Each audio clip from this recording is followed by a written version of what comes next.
The skills to take Royal Marines anywhere and everywhere don't just magically appear.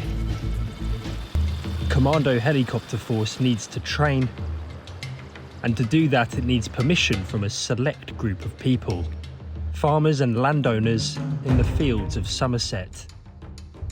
Once a year, their noisy neighbours invite them onto this airbase nearby as a thank you for letting the force use their land.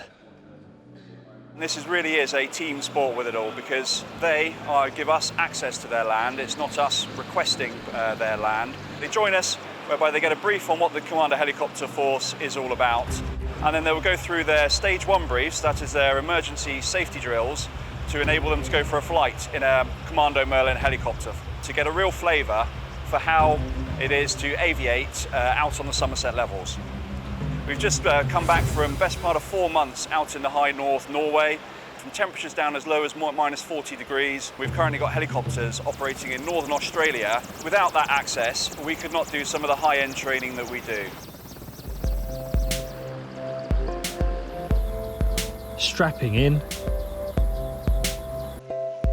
families get a different view of the fields they've shared with the force over the years.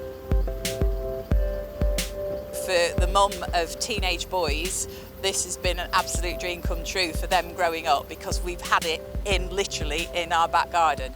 We've had 1 or 2 sheep that have refused to move.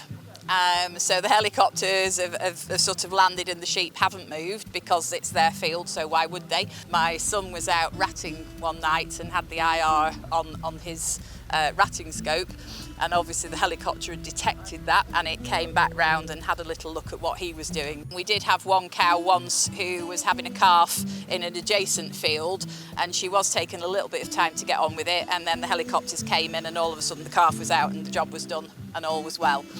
Enabling Royal Marines, that's really what we're all about. It's the only part of defence that can operate helicopters in both the maritime, the littoral, i.e. the space between the sea and the land domain at the moment. We always know that they're coming, so we just make sure that the cows aren't in that field to our knowledge. The sheep are a lawn to themselves, you just have to get on with it. I expect they have sheep in war zones as well, so it's an extra obstacle for you to look at. Some of the UK's finest fighters and farmers thanking each other in person for a better helicopter experience. Get up. You have to train somewhere. It's my daughter and son-in-law who own the land, and the helicopters land there. What happened is, obviously, everybody had the headphones and the helmet on, and then they all became deaf. But the problem was they were in their own worlds because we could communicate. We sat there quite happily, and the rest of them were in the minority for a change.